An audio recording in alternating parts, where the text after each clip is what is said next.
ప్రార్థన చేసుకుందామండి. ప్రియా పరలోక ముందున్న మా తండ్రి, ఈ రాత్రికాల సమయం మేమంతా ఇక్కడ కూడుకుని మీకు జ్ఞానాన్ని నేర్చుకోవడానికి మీరు ఇచ్చిన కృపగా మీకే స్తోత్రము తండ్రి. తండ్రి, చెప్పడానికి నిలబడి నాకు సమయోచితమైన మంచి జ్ఞానాన్ని దయచేసి మీ యొక్క పిల్లలకు దాన్ని సవివరంగా అర్థమయ్యేలాగా చెప్పే జ్ఞానాన్ని నాకు దయచేయండి. చెప్పబడిన వాక్యాన్ని ప్రతి ఒక్కరూ కూడా విని అర్థం చేసుకుని వారి యొక్క హృదయంలో దాన్ని భద్రపరుచుకుని వాక్య ప్రకారంగా జీవించే భాగ్యాన్ని ప్రతి ఒక్కరికి దయచేయమని ఇచ్చిన ప్రార్థన యేసు పరిశుద్ధ నామంలో అడిగి వేడుకుంటున్నాం తండ్రి, ఆమేన్.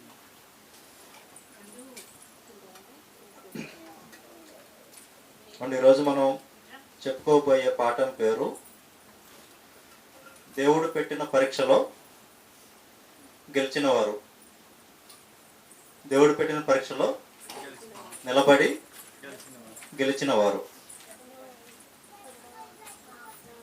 అంటే మనం బైబిల్లో కనుక చూసుకున్నట్లయితే కనుక బైబిల్లో మనకి ఆదికాండం 50 అధ్యాయాల వరకు మనం చూసుకున్నట్లయితే కనుక ప్రారంభం నుంచి చాలామంది భక్తులను గురించి మనం తెలుసుకున్నాం. దాన్ని మనం చదివి నేర్చుకున్నామండి. మరి బైబిల్లో ప్రారంభంలో కనుక మనం చూసుకున్నట్లయితే ప్రారంభ అధ్యాయాల్లో భక్తులు ఎవరు కనిపిస్తారండి? ఎక్కువగా మోషే గారి గురించి, నోవాహు గారి గురించి, తర్వాత అబ్రహాం గారి గురించి వారి గురించి ఎక్కువగా వ్రాయబడి ఉంటుందండి. మరి వారి గురించి ఎందుకని బైబిల్లో ఎక్కువగా వ్రాయబడి ఉంటుంది, దానికి కారణం ఏంటి అనేది మనం ఆలోచించినట్లయితే కనుక వారందరూ కూడా దేవుని యొక్క భక్తి విషయంలో ఓర్పు కలిగి, సహనం కలిగి, చివరి వరకు కూడా దేవుణ్ణి విడిచిపెట్టకుండా ఎన్ని కష్టాలు వచ్చినా నష్టాలు వచ్చినా చివరి వరకు నిలబడి వారి యొక్క భక్తి జీవితాన్ని దేవుని పనిలోనే ముగించారు. అదేవిధంగా వారికి దేవుడు కూడా కొన్ని సందర్భాల్లో కొన్ని పరీక్షలు పెట్టి వారిని టెస్ట్ చేయటం అనేది జరుగుతుందండి. అది మనం అబ్రహాం గారి విషయంలో చూసినట్లయితే కనుక అబ్రహాం గారికి కూడా దేవుడు ఒక పరీక్ష అనేది పెడతాడండి. అబ్రహాం గారు గురించి మనం చూసినట్లయితే కనుక ఆయన యొక్క విశ్వాసం ఎంత బలమైనదంటే కనుక ఆ రోజుల్లోనే ఆయనకి కొన్ని దేశాలే ఆస్తిగా దేవుడు ఆయనకి ఇవ్వడం జరిగింది. ఈ రోజున కనుక మనం చూసినట్లయితే ఏదో ఒక 3 ఎకరాలు, 5 ఎకరాలు, 10 ఎకరాలు ఉంటేనే ఆస్తులను చూసి చాలా అతిశయించడం, గర్వపడటం, అది చాలా గొప్పగా చెప్పుకోవడం జరుగుతుందండి. అలాంటిది మరి ఆ రోజుల్లో అబ్రహాం గారికి దేవుడు ఏం ఆస్తిగా ఇచ్చాడండి? దేశాన్నే ఆస్తిగా ఇచ్చాడు. అంటే ఇప్పుడు భారతదేశం ఉందండి, భారతదేశం మొత్తం నీ ఆస్తే అంటే ఎలా ఉంటుంది? ఆస్తి ముందు ఇప్పుడు ఎవరు సరిపోతారండి?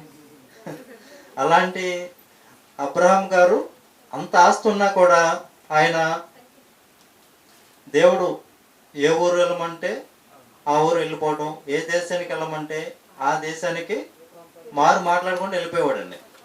ఆయనకి అంత విశ్వాసం కలిగి ఉన్నవాడు అబ్రహాం గారు.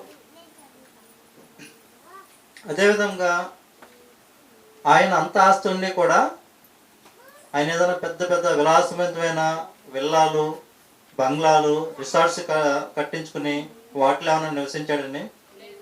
లేదు. ఎక్కడ నివసించేవాడండి? ఆయన గుడారాలు, డేరాలు వేసుకుని ఆ గుడారాల్లో నివసించాడండి. అంటే ఆయన యొక్క ఉద్దేశం ఏంటండి? అంత ఆస్తి, అంత ఐశ్వర్యం, సంపద ఉన్నా సరే ఇది శాశ్వతమైనది కాదు, ఇంకోటి మనకు శాశ్వతమైన లోకం ఇంకోటి ఏదో ఉంది అనే నిరీక్షణ, అనే విశ్వాసం ఆయన కలిగి ఉన్నాడండి. దేవుడు అన్నీ ఇచ్చాడు, దేనికి కూడా ఆయనకి లోటు అనేది లేదు. కానీ ఆయన 90 సంవత్సరాలు వచ్చే వరకు కూడా ఆయనకి సంతానం అనేది లేదు. అప్పుడు దేవుడు ఆయనకున్న లోటుని కూడా గుర్తించి అబ్రహాం గారికి 100 ఏళ్ల వయసులో ఆయనకి కుమారుణ్ణి దయచేస్తాడు.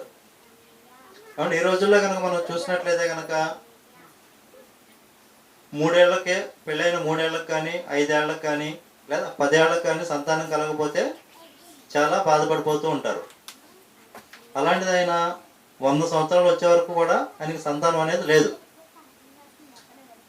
అలాంటప్పుడు దేవుడు ఆయనను ఆశీర్వదించి ఆయనకి 100 ఏళ్ల వయసులో, శారా గారికి 90 సంవత్సరాల వయసులో అప్పుడు ఒక కుమారుణ్ణి దేవుడు అనుగ్రహించడం జరిగింది. అంతవరకు బాగానే ఉందండి. ఆ కుమారుడు చక్కగా పుడతాడు, ఇస్సాక్ అనే పేరు పెడతారు. ఆ కుమారుణ్ణి చక్కగా ఆడిస్తూ చక్కగా వారిని బాగా సంతోషిస్తూ ఉంటారండి. కొంతకాలం అయిన తర్వాత దేవుడు మళ్ళీ అబ్రహాం గారిని పిలిచి, నీ కుమారుణ్ణి నువ్వు చూసుకుంటున్నావు కదా, నీ కుమారుణ్ణి నాకు బలిగా అర్పించు అని చెప్పి దేవుడు కోరటం జరుగుతుందండి. ఇదే కోరిక మనం లోకంలో కనుక ఎవరిని అడిగినా సరే ఏమంటారండి, దేవుడు ఇదేంటండి, దేవుడు మరీ ఇంత అన్యాయమా, దేవుడికి అసలు న్యాయం లేదండి, దేవుడికి పక్షపాతం అండి అనే మాటలు సహజంగా చాలామంది మాట్లాడుతూ ఉంటారు. కానీ దేవుడు అన్యాయస్తుడు కాదండి. మరి అలా దేవుడు కోరుకున్నా సరే అబ్రహాం గారు వెంటనే బలి ఇవ్వడానికి కూడా సిద్ధపడతారు. ఇస్సాక్ గారిని మోరియా దేశం తీసుకెళ్ళి అక్కడ కొండ మీదకి తీసుకెళ్ళి కట్టెల్ని అంతా సిద్ధం చేసి ఆ యొక్క సందర్భం ఒకసారి చూసుకుందామండి. ఆదికాండం 22వ అధ్యాయం 1 నుంచి చూడండి.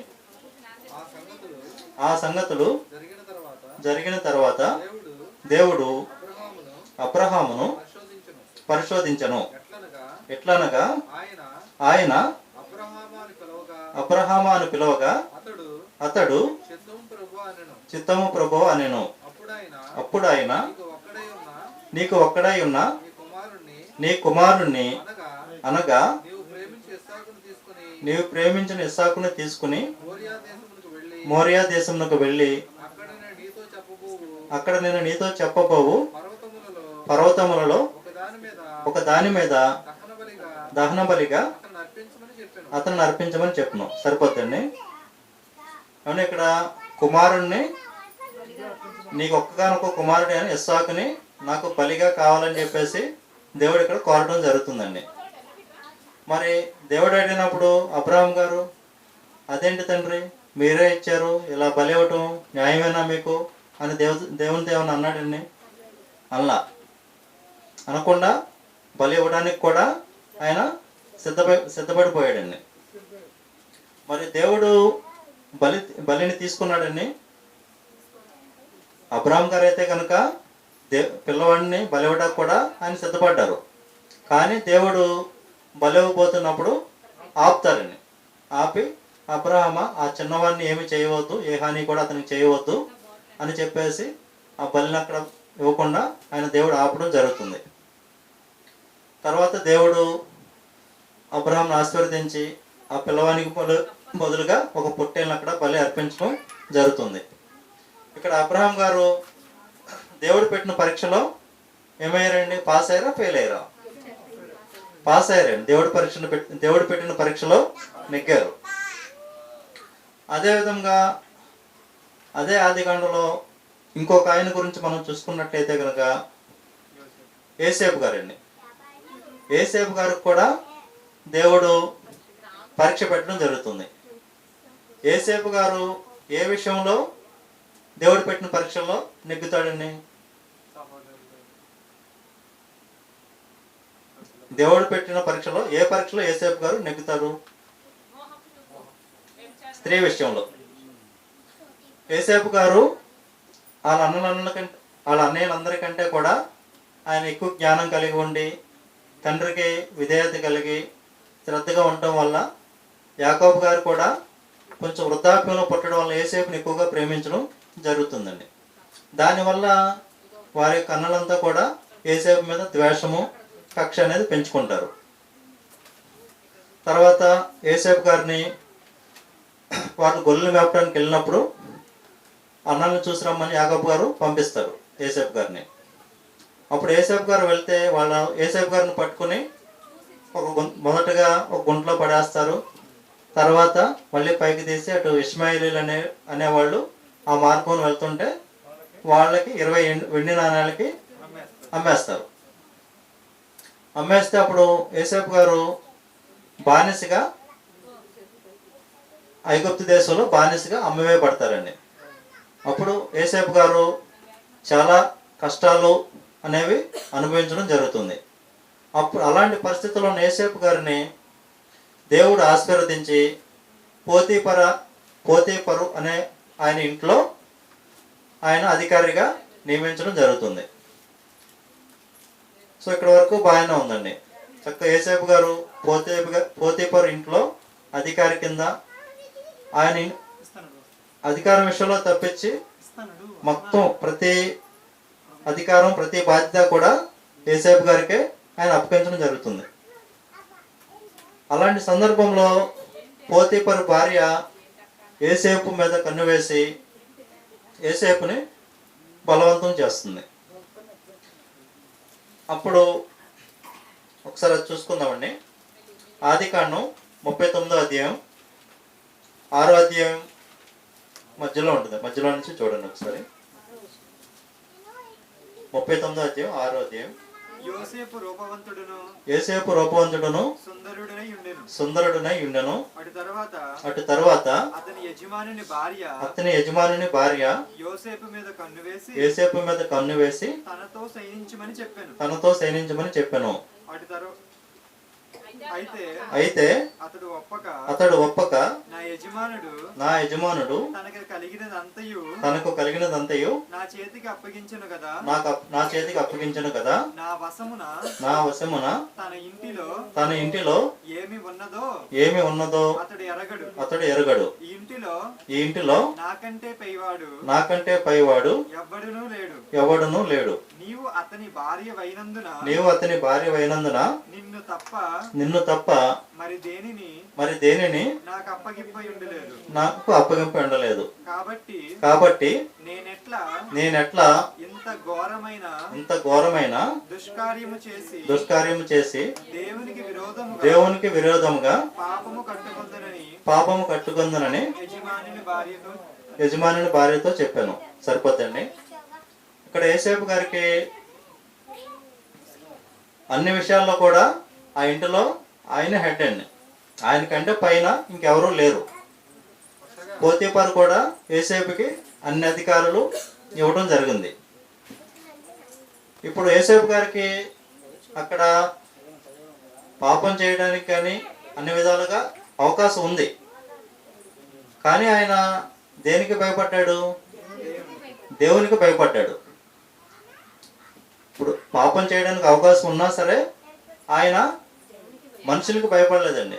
దేవుడి దృష్టిలో ఇది చాలా పాపము, చెడ్డ కార్యము అని చెప్పి దేవునికి భయపడి ఆ యొక్క కార్యానికి ఒప్పకుండా ఆయన ఆ యొక్క పాపానికి దూరంగా పారిపోతాడండి.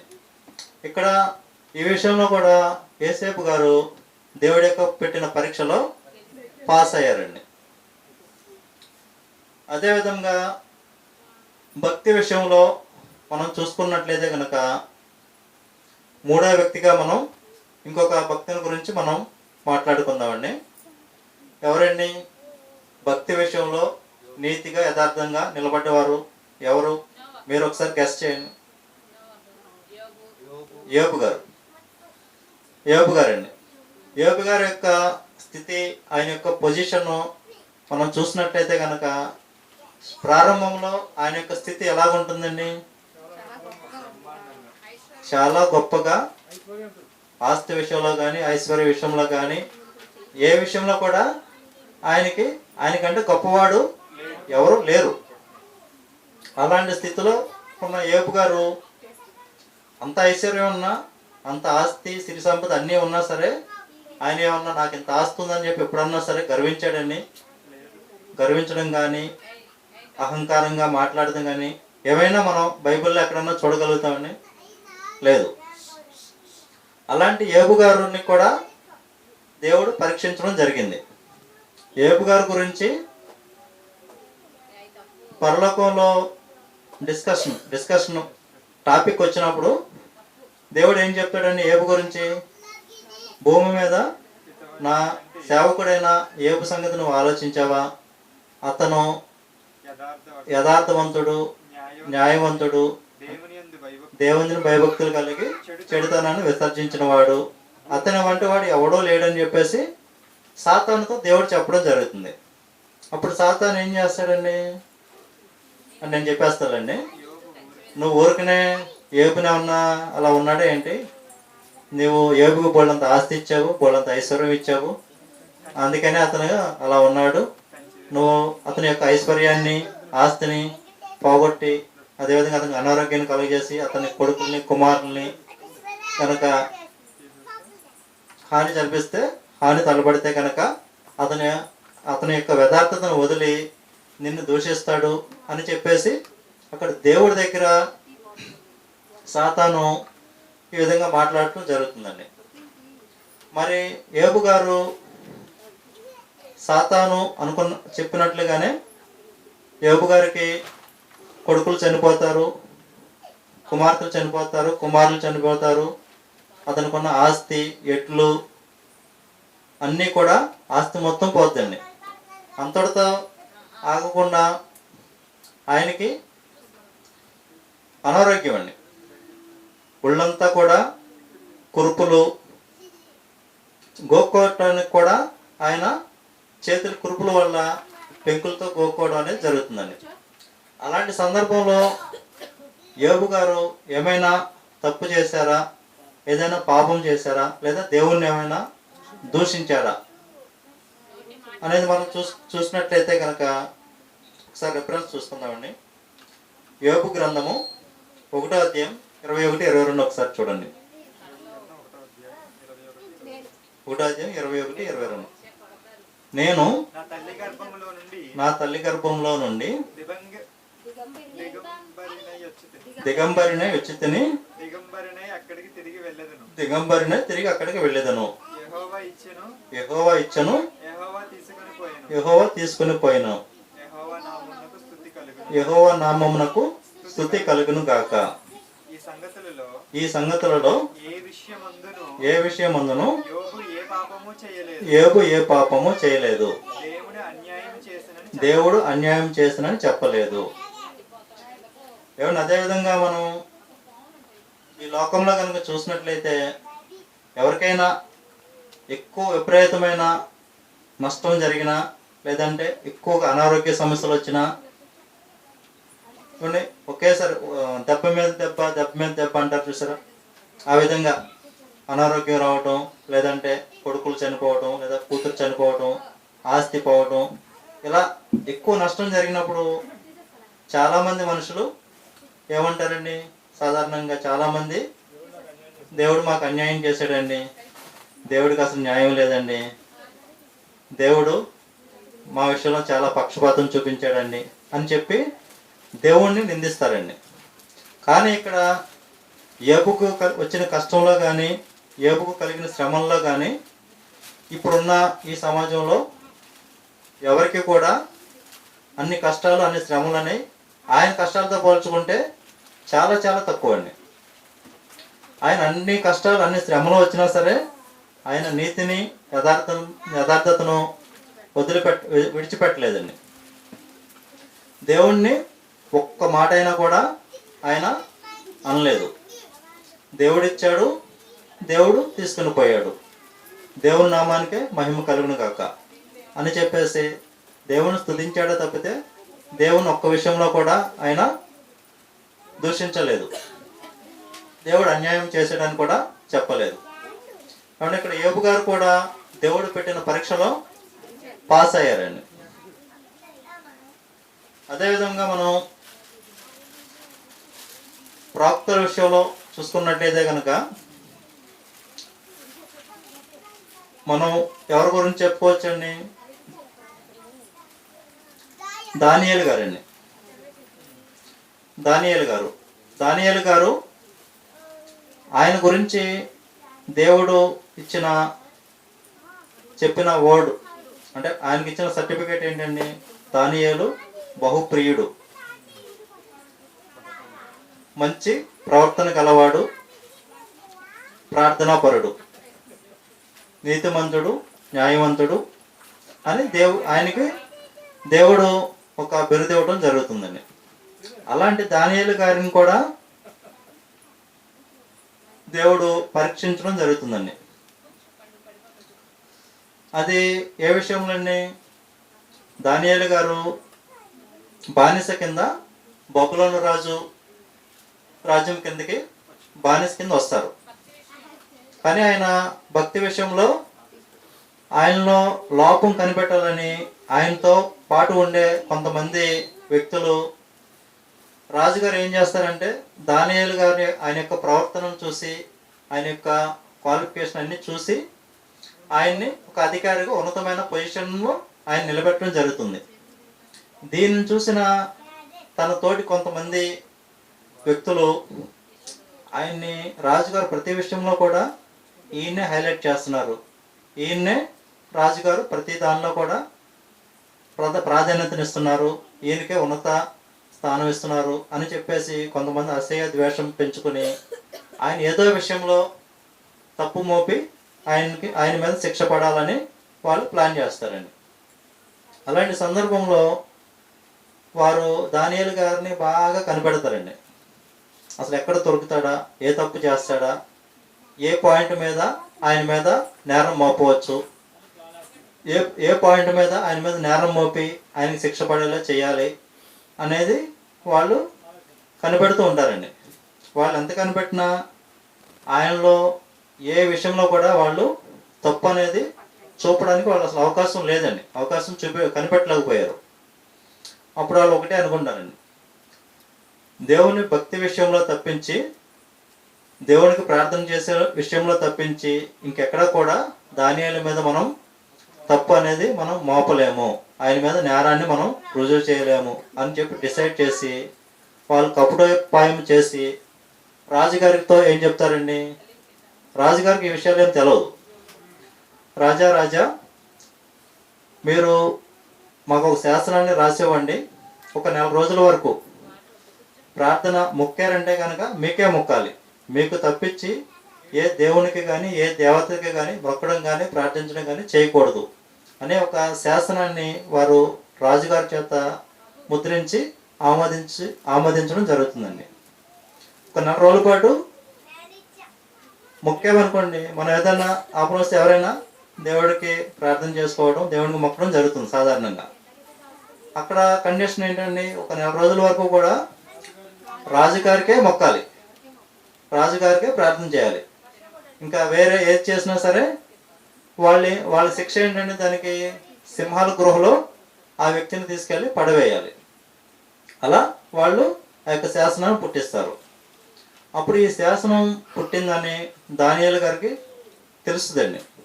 తెలిసినా సరే ఈ శాసనం పుట్టింది కదా, నేను రాజుకు ప్రార్థన చేయకుండా దేవునికి ప్రార్థన చేస్తే నేను సింహాల గుహలో పడతాను అని చెప్పి ఆయన భయపడి దేవుడికి ప్రార్థన చేయడం ఆపారండి? ఆపలేదు. తెలిసినా సరే ఆయన యథాప్రకారంగా యథామామూలుగా దేవునికి ముమ్మారు ప్రార్థన చేయడం అనేది జరుగుతుంది. ఒకసారి మనం అది బైబిల్లో చూసుకుందామండి. దానియేలు గ్రంథం 6వ అధ్యాయం 10వ వచనం.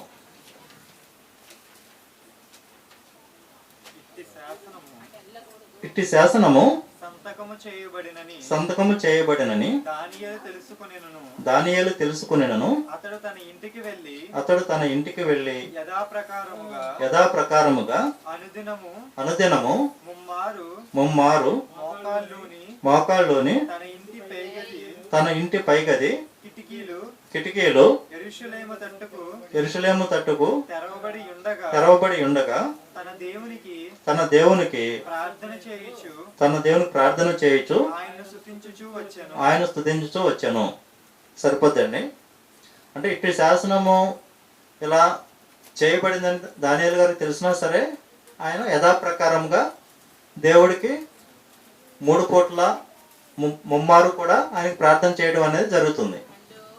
ఈ విషయాన్ని వారు చూసి రాజుగారితో ఏం చెప్తారు, రాజుగారు మీరు ఇలా శాసనం పుట్టించారు కదా, దానియేలు మీ శాసనాన్ని లెక్క చేయకుండా మీకు మొక్కకుండా తన యొక్క దేవునికి ఇలా ముమ్మారు ప్రార్థన చేస్తున్నాడు, మీరు అలాంటి వాడిని సింహాల గుహలో పడవేయాలి కదండి అని ఆ శిక్ష అమలు చేయమని చెప్పేసి రాజుగారిని కోరతారు. మరి రాజుగారికి దానియేలుకి శిక్ష వేయడం ఎంత మాత్రం కూడా ఆయనకి ఇష్టం అనేది లేదండి. అయ్యో ఇలా నేను ఈ విషయం ఆలోచించలేదే, ఇప్పుడు ఎలా రక్షించాలని చెప్పేసి రాజుగారు చాలా బాధపడతాడండి. బాధపడినను ఆ యొక్క శాసనాన్ని మార్చడానికి అక్కడ అవకాశం అనేది లేదు. కాబట్టి రాజుగారు ఆజ్ఞేయంగా దానియేలును తీసుకుని వాళ్ళు వెళ్ళి ఆయనను సింహాల గృహలో పడవేస్తారు. సింహాల గృహలో పడవేసినప్పుడు రాజుగారు కూడా ఆ రోజు రాత్రి అంతా కూడా రాజుగారికి నిద్ర అనేది పట్టదండి.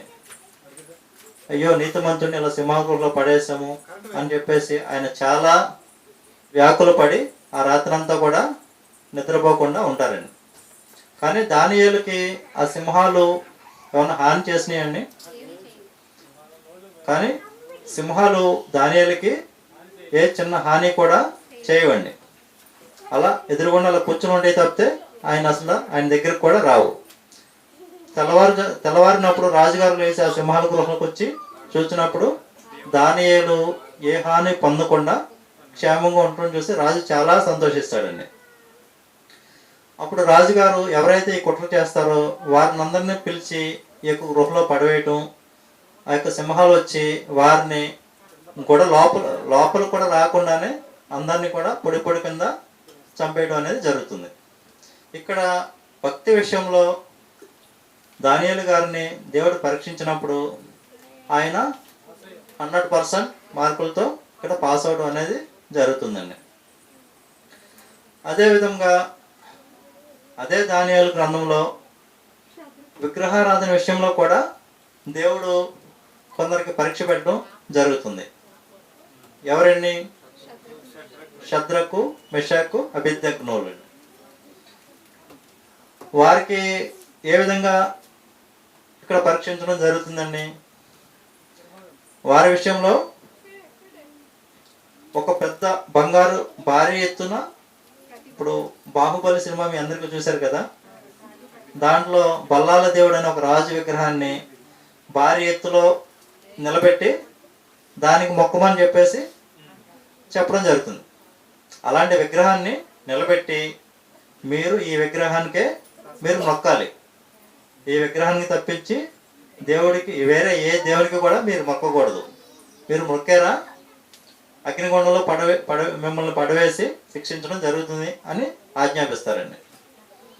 అప్పుడు షద్రకు, మెషకు, అబేద్నెగోలు అనేవాళ్ళు ఈ ఆజ్ఞకి వాళ్ళు ఏమన్నా లోపడిపోయి ఆ విగ్రహాన్ని మొక్కుతారండి? మొక్కకుండా వాళ్ళు ధైర్యంగా నిలబడి మేము మా దేవుడైన జీవం గల దేవుడైన యెహోవాకు తప్పితే మరి ఏ ప్రతిమకు మొక్కమని చెప్పేసి వాళ్ళు ధైర్యంగా ఆ ప్రతిమకు మొక్కకుండా దేవునికి ప్రార్థన చేయడం జరుగుతుందండి. ఒకసారి అది చూద్దామండి. దానియేలు గ్రంథం 3వ అధ్యాయం 27వ వచనం ఒకసారి చూడండి. 3వ అధ్యాయం 27వ వచనం. అధిపతులను సేనాధిపతులను 27వ వచనం. సంస్థానాధిపతులను రాజు యొక్క ప్రధాన మంత్రులను కూడి వచ్చి ఆ మనుషులను పరీక్షించి వారి శరీరములకు అగ్ని ఏ హానియు చేయకుండుటయు వారి తల వెంట్రుకలలో ఒక్కటైనను కాలిపోకుండుటయు వారి వస్త్రములు చెడిపోకుండుటయు అగ్ని వాసనైనను వారి దేహములకు తగలకుండుటయు చూచిరి. సరిపోద్దండి. ఇక్కడ సందర్భం ఏంటంటే, ఇప్పుడు రాజుగారు ఒక శాసనం చేయిస్తారు. ఆ యొక్క ప్రతిమకు ఒక పెద్ద బంగారు భారీ ఎత్తున ఒక పెద్ద విగ్రహాన్ని నిలబెట్టి, రాజుగారి విగ్రహాన్ని నిలబెట్టి, ఈ విగ్రహానికే మీరు మొక్కాలి, ఈ విగ్రహాన్ని తప్పించి మీరు వేరే ఏ దేవునికి మొక్కినా ప్రార్థన చేసినా వారిని తీసుకొచ్చి అగ్నిగుండంలో పడివేస్తారు, ఇదే శిక్ష అని అక్కడ శాసనం పుట్టిస్తారండి. ఈ ముగ్గురు కూడా ఆ యొక్క శాసనాన్ని లెక్క చేయకుండా వారి యొక్క దేవునికే మొక్కడం జరుగుతుందండి. వీళ్ళు రాజుగారి యొక్క ప్రతిమకు మొక్కట్లేదని చెప్పేసి వారు ముగ్గురిని కూడా తీసుకొచ్చి అగ్నిగుండంలో పడవేస్తారండి.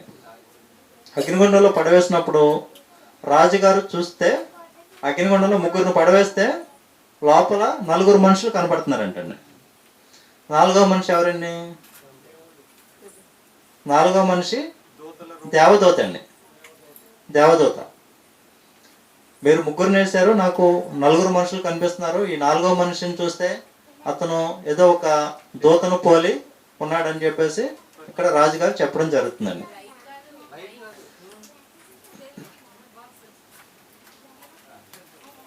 వారు ఆ విధంగా అగ్నిగుండంలో పడవేయబడినప్పటికీ ఏ విధమైన హాని పొందకుండా క్షేమంగా దేవుడు వారిని రక్షించడం అనేది, కాపాడడం అనేది జరిగిందండి.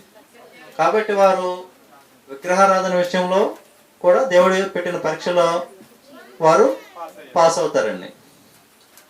అదేవిధంగా మనం వారి యొక్క భక్తుల యొక్క జీవితాలను మనం మాదిరిగా తీసుకుని మన యొక్క జీవితంలో కూడా అనేక సమస్యలు అనేవి, అనేక కష్టాలు అనేవి, అనేక శోధనలు, శ్రమలు చాలా వస్తూ ఉంటాయండి. ఏదైనా గట్టిగా కష్టం వచ్చిందనో, ఏదైనా ఒక శ్రమ వచ్చిందనో, ఏదైనా శోధన వచ్చిందనో కనుక మనం దేవుణ్ణి దూషించడం కానీ, విశ్వాసం నుంచి తొలగిపోవడం, జారిపోవడం అనేది చేయకూడదండి. ఎన్ని శ్రమలు వచ్చినా, ఎన్ని ఆటంకాలు, అడ్డంకులు, ఎన్ని కష్టాలు వచ్చినా సరే మనం ఓర్పు కలిగి, సహనం కలిగి చివరి వరకు నిలబడితే దేవుడు మనం శాశ్వత నివాసమైన పరలోకానికి చేర్చగలిగిన గొప్ప దేవుడు మన దేవుడు. కాబట్టి మనమంతా కూడా ఆ విధంగా దేవుని యొక్క పరీక్షల్లో నిలబడి పాస్ అయ్యి దేవుడన్న పరలోక రాజ్యాన్ని చేరుకోవాలని ఈ సందర్భంగా అందరినీ కోరుకుంటూ నా యొక్క మాటలను ముగిస్తున్నానండి. ప్రార్థన చేసుకుందాం. ప్రియ పరలోకమందున్న మా తండ్రి, మీరు ఇచ్చిన జ్ఞానాన్ని బట్టి కొద్ది మాటలను మీ యొక్క పిల్లలతో పంచుకున్నాను తండ్రి. చెప్పిన వాక్యం అందరికీ అర్థమైందని అనుకుంటున్నాను తండ్రి. చెప్పబడిన వాక్యాన్ని బట్టి ప్రతి ఒక్కరు కూడా వారి యొక్క జీవితాలను పాటును సరిచేసుకుని మీరున్న నిత్య రాజ్యానికి చేరుకునే విధంగా ఉండడానికి సహాయం చేయమని యేసు పరిశుద్ధ నామములో ఈ ప్రార్థన అడిగి వేడుకుంటున్నాం తండ్రి. ఆమేన్.